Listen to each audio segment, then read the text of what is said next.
Have not, will be no more, will be, have not, will be again. Former Newfoundland and Labrador PC leader Ches Crosby is worried about the future of the province. He was in Ottawa this week speaking as a private citizen at a Senate Standing Committee on Natural Resources. Crosby was there to argue against proposed changes to the Atlantic Accord, changes that are expected to make way for the development of renewable offshore energy.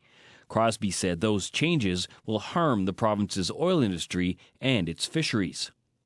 I oppose the bill, both as a citizen of Canada and as a resident of Newfoundland and Labrador, because it is a death blow to my province's ability to remain a contributing member of Canada.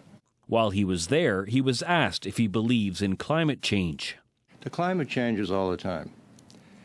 Personally, having looked into the whole subject matter, I think that the theory that carbon output caused by humans is causing catastrophic climate change is bogus. So that's my answer. Furthermore, Crosby said this about the efforts to transition to renewable energy.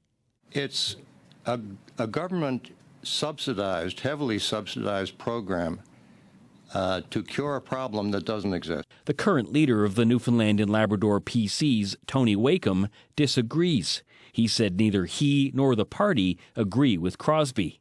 Climate change is real, and it's important that all political parties acknowledge that and find ways to deal with it.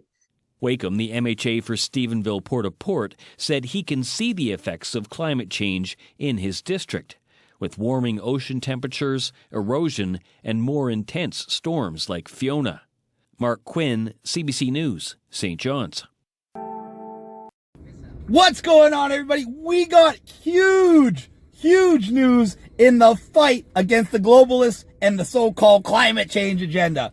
Well, it is becoming so expensive to keep the lie going, and that's what always happens. The longer a lie is going, exponentially more effort, time, and money is required to keep it going. Well, the climate change lie has finally running out of steam, to the point where JP Morgan Chase and BlackRock have just announced that they are pulling out of sustainable development policies, saying that their current in-house policies are more than sufficient.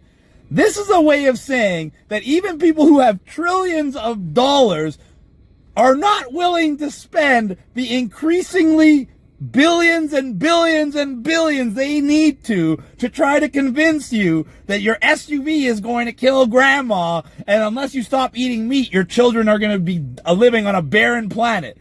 Nobody is stupid enough to buy this. Nobody is stupid enough to go along with it, even if they're getting paid. So now it's got to the point that the biggest, most evil motherfuckers in the world are backing off. Now it's time to hit the governments.